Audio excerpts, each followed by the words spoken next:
Hello everybody, my name is Sophie and welcome back to another video. If something becomes popular on Booktok out of nowhere, you always have to be a little bit wary. There's something fishy going on. Not that anyone's paying anybody, that's not what I'm inferring. But more so that Booktok, they're just lying. I think a lot of books that get popular on there are people who didn't have a Wattpad phase when they were 13 and are now discovering those kind of stories. And so they're discovering those kind of stories now and popularizing them. But when you read it and you did have a Wattpad phase perhaps, or any other fanfiction phase back in the day, you're like, oh, I've read this before like a million times. Color me surprised when I saw Blood of Hercules by Jasmine Moss become popular and I was like, wow, what's going on here? Do we have a banger on our hands? No. I'm not even gonna let you guess. No. Blood of Hercules came out in August of 2024 and quite a few people have been talking about it, saying that this is such a great new romantasy. It was even nominated for Goodreads Choice Awards last year. Yeah, in romantasy. The second book is coming out this year in October. It's a trilogy. And if you are asking for my unprompted opinion, general vibe check, save your time. I want to give a disclaimer. If you like this book and you like these kinds of books, that's completely fine. Read whatever you like, I don't care. This video is meant for entertainment purposes only, and I just love talking shit. I just love ranting. It's not a personal attack on you. Maybe a little bit on the author, but not on you. This is exactly the type of book that I would have written at 12 years old if I had followed through with it, because I thought that I had like hacked the system by writing a self-aware main character that was like sassy in her mind and everything like that. I genuinely wanted to do that when I was 12, but I also wanted to write like a Percy Jackson knockoff without knowing what Percy Jackson was, so you know. Before I talk about the book, let's explore who the author is. When I was reading the book, I did not look up the author, I looked up after. I think it's always interesting to figure out who the author is, who wrote this piece of art, just because it contextualizes things, okay? It puts things into context. Yeah, I'm using big words. Dare I say, she gives me Alex Aster vibes in a bad way. No, Alex Aster is my #1 anti-Pookie, the author of Lightlark. Her and I have very deep-rooted beef. So I'll just read the about section on her website. Hi, I'm Jasmine Moss. I love writing dog enemies to lover romantasy books. Morally gray men, sarcastic women, and a slow burn are my favorite combination. I'm currently 27 years old. 27. This lady is 3 years older than me. Living with my husband and cat in Florida. When I'm not writing, I spend all my time reading Harry Potter fanfiction. Red flag. Unfortunately, Tom Riddle has me in a chokehold. If J.K. Rowling is the epitome of... no, whatever. I majored in ancient classic studies in Georgetown, at Georgetown University, and played for the field hockey team. I also have a law degree. You know, Jasmine, good for you, being married, having a cat, being a best-selling author at 27, having a law degree, having 2 degrees as far as I'm concerned, like a classic degree that you apparently didn't put to use, and also a law degree. But if she was your lawyer, you would be going to jail. You will understand when I read the quotes from the book what I mean. Like, maybe you're thinking you're being unnecessarily mean, and what if I am? Who gives a fuck? Her TikTok reminds me the most of Alex Aster.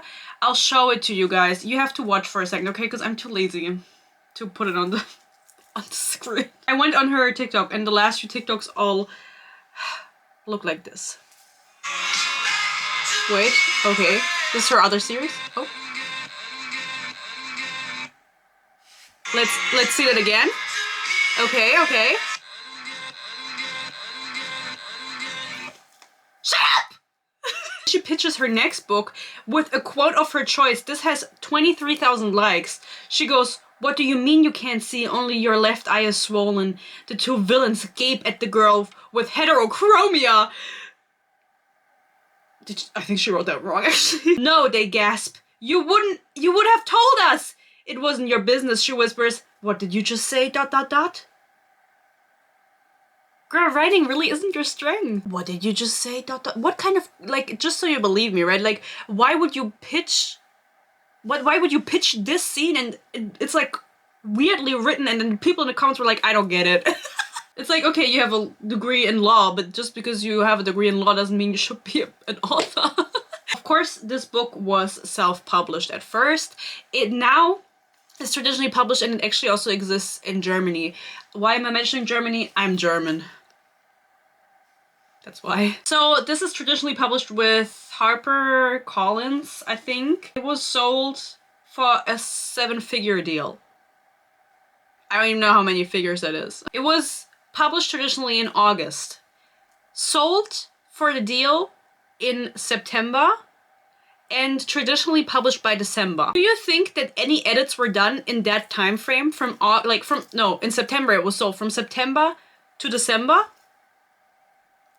I actually don't know which version I read, either the self-published one or the traditionally published one, but again, if the turnout is that quickly, I don't think that any edits were done to this book. And if it was, and it still was read like this, then Gott steh mir bei. That's honestly all the background information I have on the author. Not that much else needs to be said. Keep in mind that she does have a... I forgot the name of the degree. Ancient Classical Studies degree. And peace and love, like, I don't know what that means. This book is a modern, like, post-apocalyptic, sci-fi-esque retelling, well, something, I don't know. And I'm not the expert on Greek mythology. Don't come for me. I can't know everything. The accuracy of the historical facts is all a vibe check for me. Alas, not that much plot is going on in this book, but there are a lot of quotes that I will be reading out today, and you can comment which one is your favorite of the ones that I read out, okay? Because there's gonna be a lot, so you get the vibe. Basically, this is a book about a girl. The description is, I'm Hercules, but I'm also just a girl. It says on the back of the book. That is the whole vibe already. This is like a okay? Sure. Post-apocalyptic book. It takes place in 2090. And Titans are roaming the earth and only the Spartans can fight them. But they are sparse. Yeah. And this girl is a foster child who was abused by her foster parents, like badly abused. And then she takes a test and it turns out she's actually a Spartan. And she has to go into this war academy. So she gets granted immortality because she's 19 years old, and when you're 20 you get immortality because that's the best age to be immortal at, 20. Not even like, the frontal lobe isn't even developed, like let's be immortal. Well, it doesn't say if their minds stay the same. Like in Twilight, it doesn't say that, but I'm just assuming. Because they act like that, the older people that we get to see. So only the Spartans can fight them and everyone else is presumably living in poverty. I don't know. I don't know what everyone's living like. Apparently there were nuclear bombs that were dropped on the Titans and it didn't work. Okay, can we explore that a little bit more? Anyway, she is Hercules, gender bend Hercules. This is also a white shoes, reverse harem, but they only have a threesome by the end of the book, and there's no pee-pee and poo-poo either. So does that count? There's a lot of TikTok references, and it makes me wonder, like, because the apocalypse happened in 2050, okay? But that's still 25 years out. So are the TikTok references, like, just staying the same, like, presumably for the next 25 years, according to her? Like, we're not gonna develop further and think of new things? We're still gonna be served... I can't say it. I can't say the C word! Guys, YouTube is so strict with the C word. Get that stick out of your ears! No, you know what I mean. The see you next Tuesday. I can't say it. I would, but I can't. She says it in this book. She says serving C word. It's like, okay, this is something that we're using right now, but I'm sure that our vernacular will develop in the next 25 years. So why are they still talking like this in 2090? There's also no reference to Taylor Swift. What is that about? Did Taylor Swift fall out of grace in the next 25 years to a point where this TikTok-esque Wattpad fuck-ass book does not reference her once? Because usually when you read books like this, Taylor Swift's always mentioned. I don't know why I'm saying that. Also, don't worry, there are chapter titles, and they are always exactly what's happening in that chapter. Like, it's not something like a, I don't know, subtle reference. I don't even know why you're doing chapter titles in the first place. I never got that. But it's like, she goes to the War Academy, and the chapter is called The War Academy. And then she, like, gets a serpent. Like, there's a serpent that's her friend. It's a snail, I want to say. What the fuck is it called? Snake. She becomes her best friend. And so that chapter is titled Serpent. Thank you for giving us chapter titles. I think that the Titan problem is getting worse. And again, these high society elite immortal Spartans are getting more rare. Like, they have a fertility issue. And so they are, for some reason, putting up a law so you have to get married at 26 if you're a Spartan, like if you're in the elite, which most people aren't, but you have to get married at 26. The reason for this I don't really get. I presume it's so they make babies. So they make babies. I don't know. Because otherwise they're just fucking around and not making babies. I don't know. It's a marriage law. It's a big issue. Like, if you had to guess any place where this would take place, what would it be? Like, in the US, of course, because fuck the rest of the world. Honestly, like, we're hanging out in Italy, we're hanging out in Greece, but like, fuck the other countries. We don't know what they're doing. Montana. Okay. Now you're wondering, who is this sarcastic main character, the sassy girl? When you hear people say that they like this book, they will refer to the fact that they like the main character and how sassy she is, and that she's like not just like a whimpering little girl, and she like actually stands up for what she believes in. But can I make a statement, guys? I don't know how many of you have read the book, but it's just not true. The main character is sassy, but only in her mind. Everything else, she just lets happen to her. She is only reactive.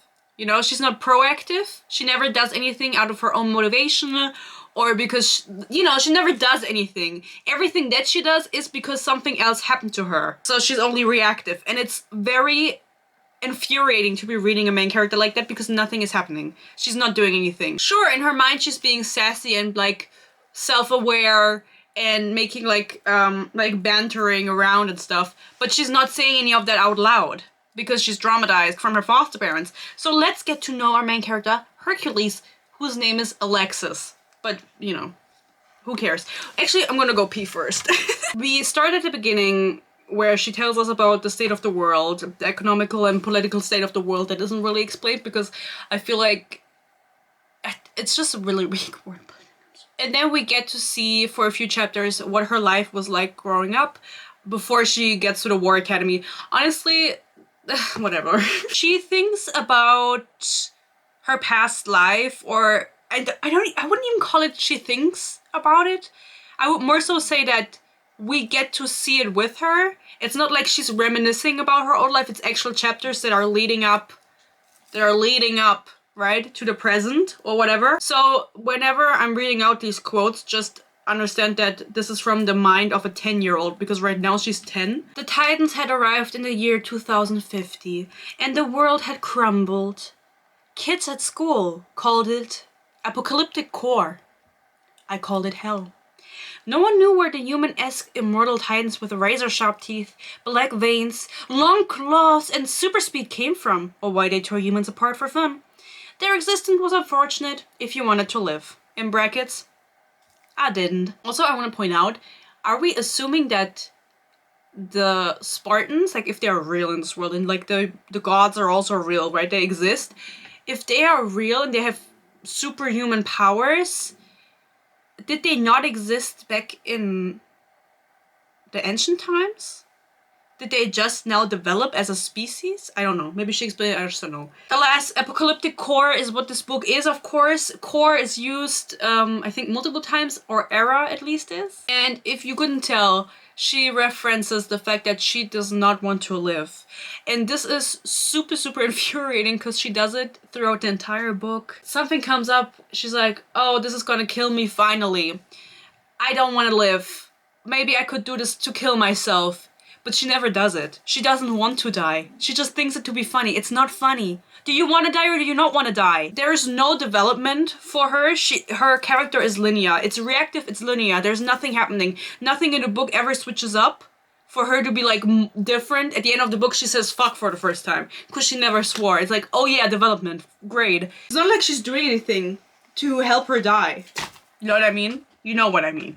We know what I mean. Her parents are her foster parents. She was given to them at the tender age of baby. I don't know how old she was. She was a baby. They are also crazy. They beat her and everything. I'm not gonna go into detail, but she is traumatized from this. She doesn't like people touching her, and she like locks up when people do touch her. Father and mother were making their special drink in the bathtub again to deal with hunger because they're poor. Also, they don't have any food. A combination of cleaning, and they live in a trailer park, of cleaning supplies, water, and moldy bread yeast, and their behavior had become increasingly erratic. They always insulted her and treated her horribly. They didn't have any food.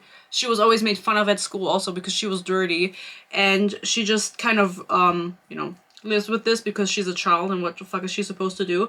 But even as she grows up, well, whatever. She couldn't do anything. Peace and love. What else is there about this lovely main character? Well, she's a nerd. She is a fucking nerd. 8 Olympian houses were the good guys, since their power didn't hurt other people. In contrast, the 4 chthonic, I don't know how you say that word, I will not be saying it again, houses were pure evil. They were mass murderers with dark powers. I shivered. The age of gods and monsters sucks. Breathing roughly through my teeth, I tried to focus on anything but the agony radiating up my forearm. What would Amy Noether and Carl Gauss... I don't want to read it. Carl Gauss do in this situation? Sadly, I was not sure how my heroes, brilliant historical mathematicians, would act. So she's obsessed with mathematicians, especially, of course, the man, because we're not into that gay shit. Carl Gauss is referenced time and time again in this book. Was he German? If he was, then keep his name out of your mouth. She also says that she like reads and writes fanfic about Carl Gauss. How? You're broke. That was mean. Like, how the fuck did she have access to these fanfictions? The internet in general? Where did she publish them? Did she write them for herself? We don't know. As I mentioned, we have a chapter called Serpent because there is a snake called Nyx, which is Farah and Reese's son, actually. They become friends. She is 10 years old at this point, and I'm gonna read out the dialogue to you because this is definitely how a 10-year-old interacts with other things. Are you venomous? Razor-sharp fangs flashed as the snake's head nodded. Extremely so. Just a graze from one of my fangs would kill you in a second. Wicked, I said with awe. Want to be friends? I'd never had one. Purple eyes glowed. Fine, Nyx hissed, her jaw opening as she spoke. But only because your life seems miserable, and I've been misplaced in this barbaric land with no one to speak to. Cool.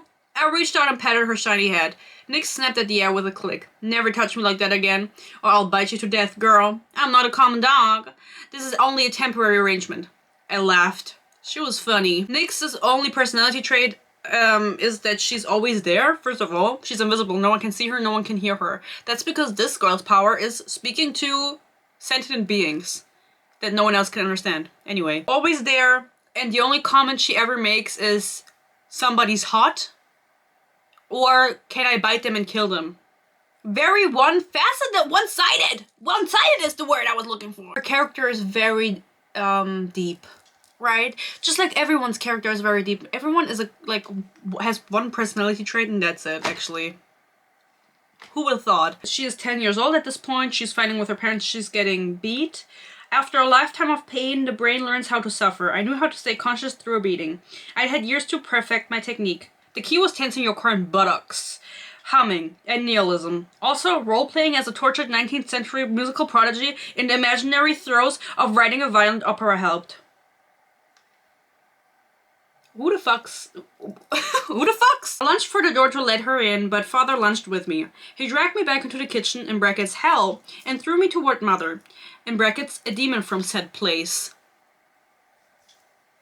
Yeah. This is the entire book. The entire book. She keeps, like, putting her thoughts into brackets, and it makes me wonder, like, what is this stylistic choice? What made her use this rhetorical device? And why did no one stop her? And also, why don't you just write full fucking sentences? She partly writes full fucking sentences in the bracket. Just write a fucking sentence. I had a second to calm down. Do whatever you want. Do whatever you want. Write it however you want. If you want to put that shit in brackets, put that shit in brackets. However, that means you are incapable of writing a good book. Alas, I am not a lawyer and I'm also not a best-selling author, so maybe I'm just jealous. She gets a little brother who, there's something wrong with him too. No one ever thinks about it further, especially not her. She doesn't question anything, she just lets everything happen to her. He is also placed with this family as a foster child, and he's nonverbal, so she knows sign language, which is important because she then takes this test, this Spartan test, whatever the fuck it's called, and her blood reveals that she is actually a Spartan, and that she now has to join this war academy to become immortal. She gets mentors for this, obviously. We're low-key in the Hunger Games, and as luck wills it, what am I saying? It's Achilles and Patroclus the gays. Ooh. They're her mentors. Achilles wears a muzzle because his words are power, and when he says something, it becomes truth. Since the Spartans were also known for having sex with anyone and everyone, they had no biases about genders and usually dated, in brackets, we're slutty, we're slut-shaming now, with multiple people at once. It was a fad for humans. What does fad mean? I only know the fads. It was a fad for humans to emulate their sexuality-free lifestyle. I couldn't have cared less. Carl Gauss, aka aggressive celibacy, wouldn't he be a celibate? Isn't that a word? Was the only one for me. There's not even any gay in this book, realistically. Obviously, Achilles and his boy are together. They're bisexual though, they make that clear. And then we get a big orgy scene at one point where she's like, oh, there's a bunch of people having sex. We do see one head one time between two men. Ugh. That's it. So this book isn't very gay, if I might say so myself. She's listing off the stats. What the fuck? I'm sure that this is also in the traditionally published version. I'm not sure why I need to know his birthday or his weight. I also don't know why he has a power ranking. Who determined that? Of course they fight the Titans with guns. Huh? I feel like that is weird. Like, low-key, I have to say, at the beginning, before she got into the War Academy, this book was giving... The other one that I read that everyone said, why the fuck did you not like it? And I made an hour video about it, like, every time when people are like, why don't you like it? Girl, watch the video. Watch the video and then come back. It's that one book where the sequel just came out from the author whose sequel was held hostage, so I'm happy for her. That's all now. What the Iron Widow. Low-key. It was giving Iron Widow with the fucking guns. Patroclus' nickname is the son of sex. The ideal man. Who gave him those nicknames? Who's calling him that? No one, you know what I mean? How is that a nickname? Like, it says Patro at the beginning. Okay, that's a nickname, because that's the shortened version of his name, but no one's calling him the son of sex. Colloquially. As I said, nuclear bombs were dropped on them and they survived it. So shouldn't, like, maybe everything else besides Montana and Italy and Greece is a wasteland. And that explains why nothing else is mentioned. She's now taking the test. One of the challenges is having to write an essay about physics of quantum mechanics in Latin. Sure. First of all, are there even Latin words for that? Second of all, why are they doing Latin and not ancient Greek? Am I missing something? As I said, it turns out she's a long-lost heir, and as we know, they have a fertility problem. And as we also know, which I didn't say it so you don't know, they have an issue with females. There's no women. There hasn't been a female mutt in centuries, he said. And while there are some heiresses, they're the most honorable and pure of us all. You're nothing like them. Like, okay. What am I supposed to do about it? She gets teleported to a coliseum. There's like they have to fight each other to the death kind of thing going on. They do fight each other to the death and only the strongest 10 survive, and they go on to join the academy to be eligible to become immortal and join the noble whatever. I don't know, guys. I really don't know. My favorite quote out of this entire book, and it does come up at least 3 times. I'm actually not sure if it's more than that and I'm too lazy to look it up, but I did even post this on my Instagram. And honestly, Sophie YT, follow me. so annoying. I was half naked, covered in scraps and streaks of sand, but I couldn't find the energy to care. Free the nipple and the lips. In brackets, vaginal? Question mark? Honestly, like, this made me gaggle. Because I was like, but you were just, I was reading this. It's a massacre, right? Her world building isn't very good. Her descriptions are also not very good. I was not sure of what was going on. This is a very, like, surface level book, right? With the side characters and the main character also being very what is the word again? Like, one-dimensional. There not really being any depth to anything. It is Wattpad quality and people get mad. Bad Wattpad quality. There are good books on Wattpad, but if there are good books on Wattpad, why have I not read them yet? That's probably on me. Like, there are good books. I'm sorry if you're offended. I'm sorry. Alas, this is something that comes up multiple times. This is literally right after there was a massacre happening with people dying in front of her, which, you know, is traumatizing. She's like, oh yeah, free my pussy lips. I wanted to put pussy lips on there, but I feel like I would have got banned. Again, the two hotties are now, the two gays are now her mentors, whatever the names are, Patroclus and Achilles. She hasn't even said anything, and Petro goes, you disgust us, we don't like you, and we never will, so rid yourself of all romantic delusions. Here's exactly what's going to happen. You're going to survive the crucible and make us generals, because if she passes the academy, they become generals, and then they get, like, benefits. I don't know. We're going to forget you ever existed. You're Olympian, and we're the other whatever. We don't give a single shit about you. Got it. At the end of the day, / at the end of the book, well, at the end of the day, in brackets, at the end of the book, she is in a relationship, or not really, she's like in a forced marriage with two men that are not these two men, but two other men. Patroclus and Achilles actually do want to fuck her really bad at the end of the book, so... And there's no reason for this. Like, every time they interact, it's insults, being mean, being a meanie beanie. I think that I can understand to a certain degree why people would like this book. Praising it as, like, this is the best book I've ever read is a little far, I have to say. But I think this is a very easy read. It's not very long. You could definitely finish it in, like, a day. On the weekend, you know, on a cozy little Sunday. You'll probably gaggle a few times reading it. It only made me laugh because some lines I just didn't expect, especially like after getting massacred, she goes, free to pussy lips. I was like, okay, I didn't think she was gonna say that.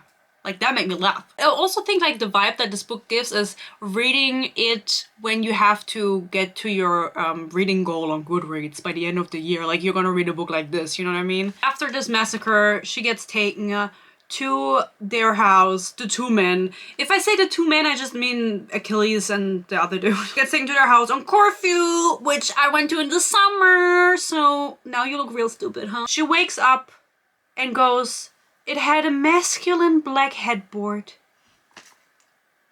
What? Our headboard's gendered, and I did put it on my Instagram story. I was like, wouldn't it be more masculine to not have a headboard because of dominance? Like, you don't need a headboard. / in contrast, what does a female headboard look like? Probably pink, right? Is this subtle misogyny? Or sexism, or either? Have you been giving her the weight-gaining nutrient pill like we instructed? The weight-gaining nutrient pill. Is this not a futuristic... Like, the thing is, okay, hear me out. I get we're living, or this book is living in an apocalypse. Right? Maybe they are stuck in 2050 and haven't developed further because of the Titans. They haven't had the chance. Would they not have a better name than the weight-gaining nutrient pill?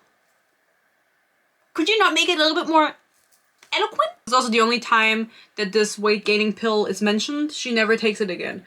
Because obviously she is underfed since she was homeless. Oh, by the way, she does kill her mom and her dad goes to jail. And then her and her little brother, who doesn't speak, who is nonverbal, they just sign to each other. They live in a cardboard box for like 9 years until this moment. I'd never been a bird girl. No, it wasn't because neighbor Paul, in brackets, post-shovel to the head incident, used to scream from his trailer porch that birds were government surveillance drones. It was just, no one had proven birds weren't spying on us. What is your governmental structure like then? Why are we having these beliefs? Why would the government spy on you in a post. What is going on? What is going on? After this incident, this is like at the like proper beginning of the book still, like first 50%. She keeps bringing it up that birds are from the government and surveilling them. She keeps bringing it up. It's like, I got it the first time that you mentioned it, that is your opinion. But then whenever a bird is mentioned, it's in brackets drone, in brackets robot. Girl! As I said, she now has to go to school. At the school, they have 3 courses. PE, YAP, and math. That is the 3 courses. For some reason, they need to go to the school to become immortal. That's the word. They are faced with several challenges. For example, they're not getting any food or any water and no sleep. But then everybody sleeps in between class. I thought it was forbidden to sleep, but then everybody was sleeping. I was like, okay, never mind. I misread that then. And this is to filter out the weaklings, so only the strongest can become immortal. So they're not getting any food for like 2 weeks. They're getting starved because they are Spartans. Their bodies are, of course, like regenerating better. And they're not getting any like healers or anything because they're Spartans. They don't need it. They can endure. She's really good at maths, obviously. She's also really good in everything else besides PE, but she still manages for some reason. Like, again, this is a malnutritioned girl who's never worked out in her life because why would she? She didn't, like, you know, doesn't make sense. But she's making it through by sheer will. 2 of her professors are Augustus, which I don't remember who, like, I don't know what he does. I just know that in this book he has long hair and a raccoon. And then the other one is the ferryman with the 2 hellhounds whose name I don't know how to say, and neither does the character in the book. And it's like made a joke that she keeps calling him Karen, and he's like, don't call me Karen, and she's like, haha. But there's nothing funny. The sentence structure, somebody has to explain it to me. Mid-lecture, comma, Alexis, Augustus said harshly in English, and the change of languages was jarring. Why are we putting the dialogue in between? What are we doing? Anybody can become an author these days. It's truly so inspiring. She, at one point, also accidentally kills a dude. Because she, of course, is super rare with evil powers where if her blood touches someone, which is why this is the blood of Hercules, if her blood touches someone, she can then make them feel pain. Or torture them. I don't really know. She doesn't know either. And so she accidentally does this to a dude in the beginning of the book. And the ferryman dude, the sailor, he sees this. And keep in mind that these men are like old. I think he's 26 and Augustus is 31 and she is 19, but alas. And they were both turned immortal at 20, so they still look like 20 years old. But do they still think like 20 years old, or do you develop mentally? They don't say it. But he is watching this unfold as she's killing him, and he is realizing, oh my god, she's one of the powerful ones. She's not like a basic Olympian, like she's part of the powerful dudes. And I want to fuck her so bad and I want to marry her. I'm gonna trick her into marriage. That's the plan. That's his plan. Nothing happens from this on out. She is going to this academy, 2 weeks of school, weekend with her mentors where nothing is happening, but she's eating and sleeping because she doesn't get to do that at academy. Then she goes back to academy. And the way the author does it is she writes time warps, time shifts, time changes, things like that, just so she does not have to write the fucking scenes at the academy. It makes me wonder why we had to have an academy school arc anyway. It was, the entire book was underdeveloped. What am I supposed to say? No, but it doesn't make any sense. It's very infuriating when all of a sudden it's like time shifts and then we're in a different scene. So she can write something, a little something out, then time shifts again, we're in a different scene. And still, even though time shifts and time warps and you're skipping time, it feels like the scenes that are written are so dragged out because it's kind of the same vibe over and over again, like someone getting scolded, her being called on in class, someone being mean to her, her being bloody, having bloody feet, not being able to walk. It's like, okay, we get it. I get it. Spare me. For this purpose, I will now just be going off vibes and reading out to you what I marked in the book that I thought was especially interesting. But just keep in mind, she goes to the war school. Everybody wants to sex her now, low-key, like everybody has a crush on her. For whatever reason, I thought that she was like an ugly, fugly hag. Whoa. But it turns out she's a beautiful, blonde girl. Can I also say something? In the book, she's described to have really curly hair. And I was genuinely like imagining like really curly hair. Turns out she's blonde with wavy hair. If I remember to, or I'm just gonna show you on my phone because I'm lazy. Because I went on the author's Instagram page and there's fan art and I was like, who is that lady in the fan art? And it's supposed to be the main character. Again, her frizzy fuck ass hair is mentioned multiple times. Frizzy curly hair. That is a white lady. That is a white lady with barely like B2. She has something in her Instagram story that reads, the ADHD urge to use parentheses in every sentence because every thought comes with additional bonus content. Then just write a fucking sentence. Then just fucking use a fucking sentence. What do you mean parentheses? Isn't parentheses this? Or is this called in parentheses? Was I using brackets the whole time and I'm making fun of this lady? I don't even know what it's called. Well, it's my second language, bitch. Ooh. Anyway, they thought it was my birthday, which meant I was an Aquarius. An ancient magazine at the library said I had an independent, loyal, quiet, and easily distracted personality. Apparently, I was distracted by smutty drawings of male genitalia. How did we get from Kuchenbacken auf Arschbacken? I'm not gonna translate that. How did we get from A to B? How did we get here? I'm an Aquarius, I love penis. Is that true, Aquarius? Rise up. Let's finish what we started. Let's finish what we started. We are close to the end. There isn't that much happening anymore. Not like there was anything happening throughout the entire book. As I mentioned earlier, the dude with the sailor dude wants to fuck her really bad. And he has a buddy. And it's written in a little bit of an ominous, like, mysterious way because he does refer to Augustus, the other dude, as his partner. But they're not gay. What they like is fucking people together. Like having threesomes together. But, like, they don't do anything together. So this dude also really wants to fuck her. Everybody wants to have her pussy. She's a virgin, if I haven't said that before, who is presumably asexual, self-declared. Okay. Augustus especially keeps saying that she's so special. He keeps outright telling her that she is not just a normal Olympian, but that she's one of the ones with superpowers, like the word that I can't pronounce. He outright says this to her, and every time he does, the author will use bold italics to be like, because we're in the, you know, we're in first person in the main character's perspective. He's talking about my mentors. Why is everybody always talking about my mentors? He doesn't care about me. Why does everybody care about my mentors so much? And it's like, girl, I'm not fucking dumb. I feel like this book was trying to make me believe that I was dumb. Because some scenes, we will read the chapter, and then the next chapter will be from one of the dude's perspectives, and we will jump back in time to the beginning of the scene to read it out of his perspective. I don't give a fuck. It is not adding, it's not adding anything to the story. You're just repeating yourself. What he was thinking in that moment, I could have guessed. It's like, oh, he doesn't hate her. What? He wants to fuck her? Well, I could have guessed. I'm not dumb! Augustus is a super duper feminist who also slut shames duality of a man. And he's kind of mad at her at the beginning before he wants to fuck her because he has a sister called Helen. Helene? How do you name... How? And she is supposedly 16 years old, and so he's like, oh my god, you're opening the door for all other female heirs, that they will have to participate in this war academy, which is a dishonor. Like, it's disgraceful to do that as a female. You're so spare, you need to...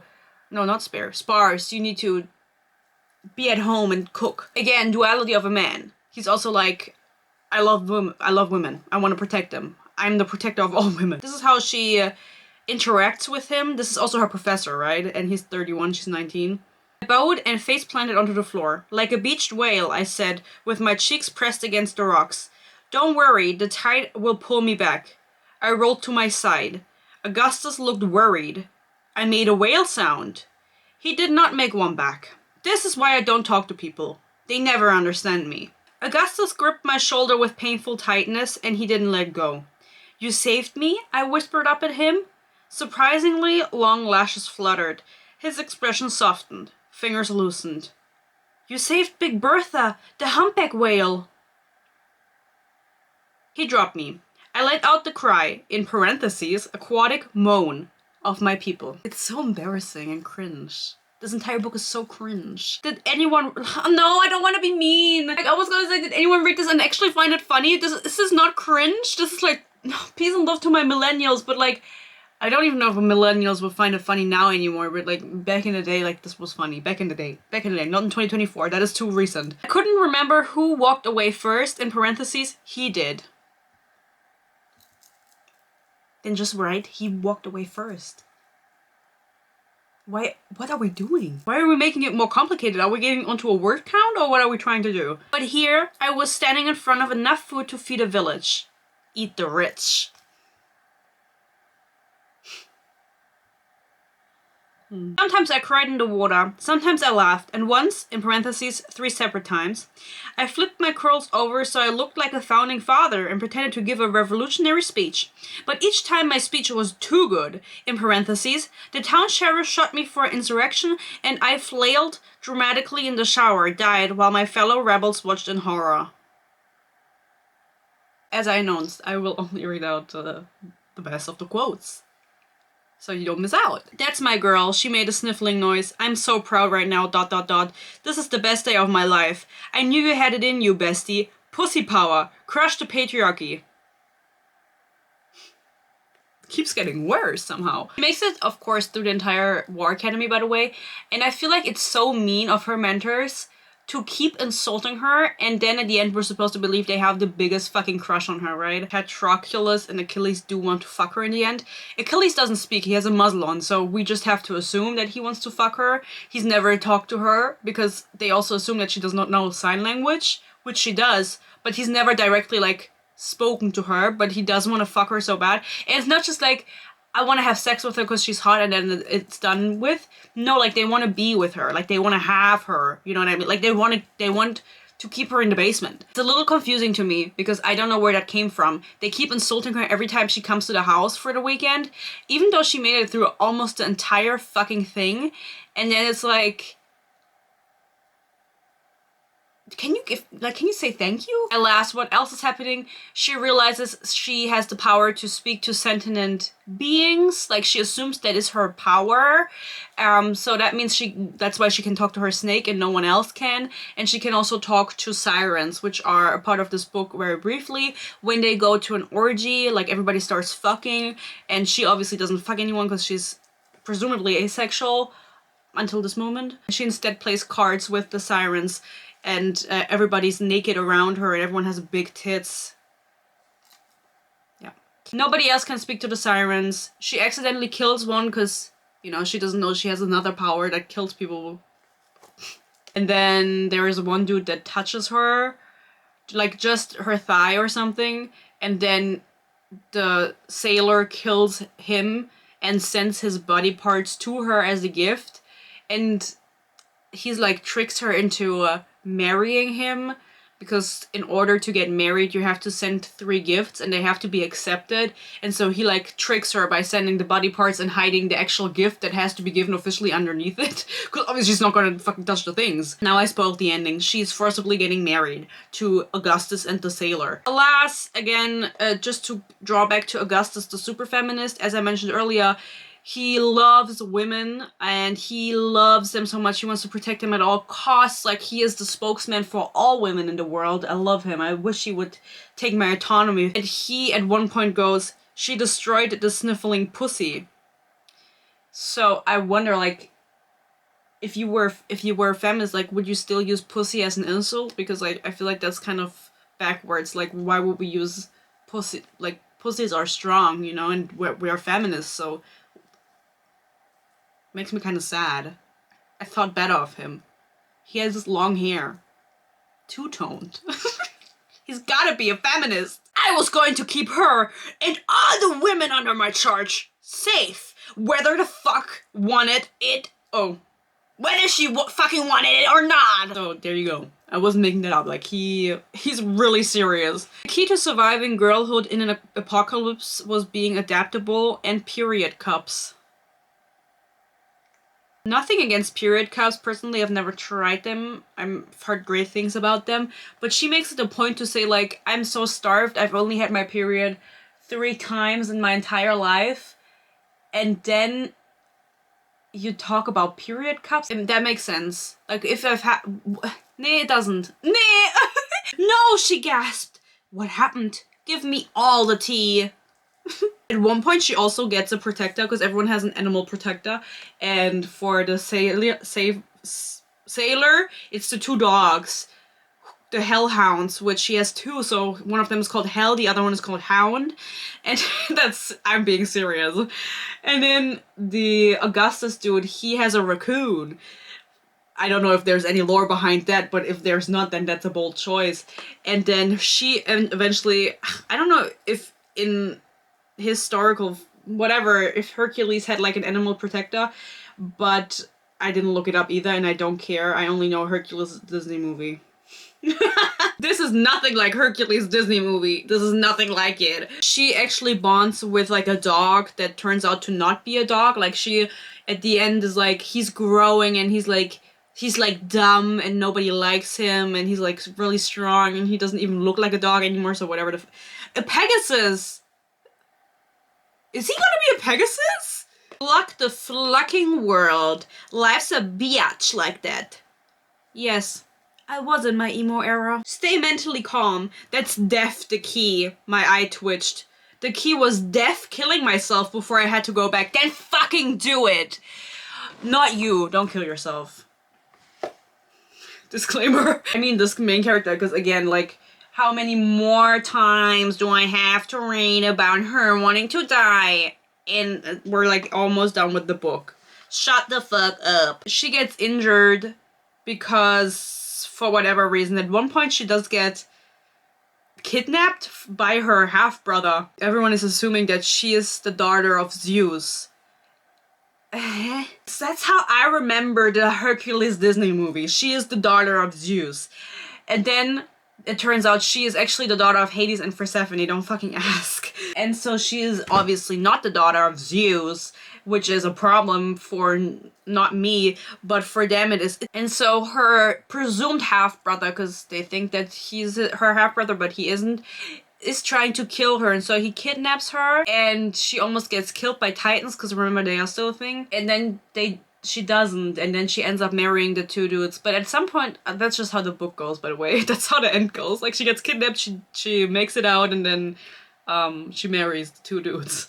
The doctor pulled her toga down when everyone was present, the second voice said softly. If you hadn't moved in front of her, they all would have seen her exposed chest. He would have dishonored all three of us. How does flashing my nipples affect them? Classic men, making everything about themselves. I was reading this and I was like, okay, so she has to go to the doctor, she has an injury. He has to get access, like, I actually didn't know what the injury was, but just in my head I was like, okay, he has to get access to a fucking injury, like, let him be, like, is he not allowed to fucking look? And then later, Augustus confronts the doctor, and the doctor deadass says, she's just an Olympian mutt, she doesn't matter. She didn't even know. It wasn't a big deal. I just wanted to see her chest.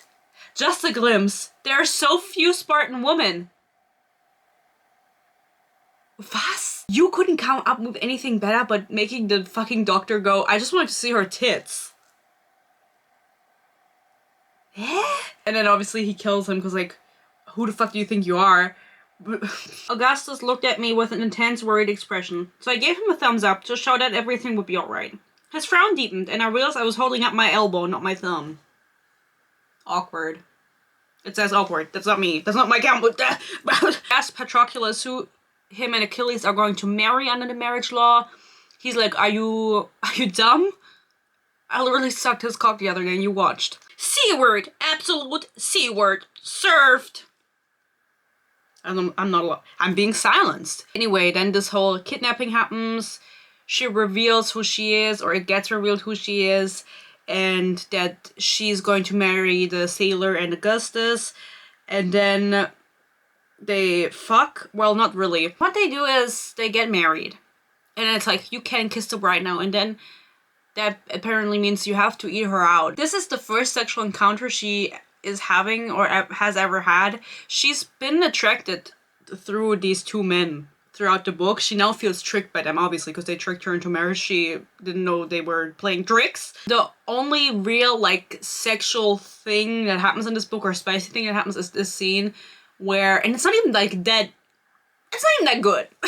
They are in the church or whatever it is, and she gets eaten out by both of them. And to be frank, like, one of them does it ass to core, which is insane to me. Like, this is her first time getting anything sexual done to her, and she's getting her ass ate. And one of the dudes, the sailor specifically, he reveals that his nickname is Sex.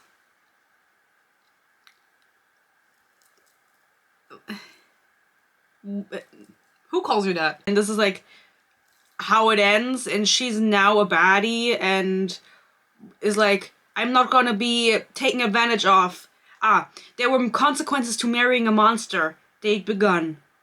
For them. The next book is Bonds of Hercules. It's coming out in October or whenever, and I saw on the author's Instagram she was like teasing some stuff, and it was like, Achilles just used his power. What do you think his full power is? And it's like, bitch, you told us. And then she's like, Alexis just used her full power. Oh my god, I just wrote a scene where she used her full power. And it's like, don't we know what her power is, or is there more to it? But like, at the end of the day, I don't really care when it's revealed that she is Hercules. Like, they presumed her dead, you know, like, obviously. It's like, oh my god, yeah, I was found in a blanket that said Hercules, but my foster parents thought it was the label and not the name. If you can't read fanfiction online, you could have googled if Hercules was a brand, you know what I mean? Alas, guys, that is the entire book. Did I promise too much? No, because I didn't promise anything. But I said from the beginning, there's nothing going on here. We have linear character development, so there's no development at all. We have very one-dimensional side characters, the main character also. It did make me giggle at times, and as I mentioned before, like, this is definitely the kind of book you read when you need to get on your reading goal, because it's easy to read, you can finish it super quickly, and it's funny to read, because you're like, is she actually being serious? I would have respected it more if this was like a parody book and the author was like, yeah, this is not good, but I'm just doing it for fun because it's fun to write like this. But she's taking it very seriously, so that's not the case. Anyway, guys, let me know your favorite quote, as I said in the beginning. I want to know which one was your favorite of the ones I read out. And let me know if you have read this book, if you want to read this book. Of course, I want to give a big shout out to my members. My members get to vote on my reads, and they also get to see my videos a day early. They also get my Eternal Peace and Love exclusive content, such as my Ruby Red movie commentary, and I'm planning on extending the content to movie commentary, but that will be exclusive for members, so if that's something you're interested in, you can consider becoming a member. A special thank you to my newest members, or the newest book hater citizens, book hater village. Are we a village or are we a city? Ivana Borkeshova. I tried. Champion Soap Eater. Don't eat soap. And Amelia. Thank you guys so much for joining. Other than that, I have nothing to add. You know, I have nothing to add to this. I hope you stay happy, you stay healthy, peace, and love. And hopefully, I'll see you in my next video. Bye bye.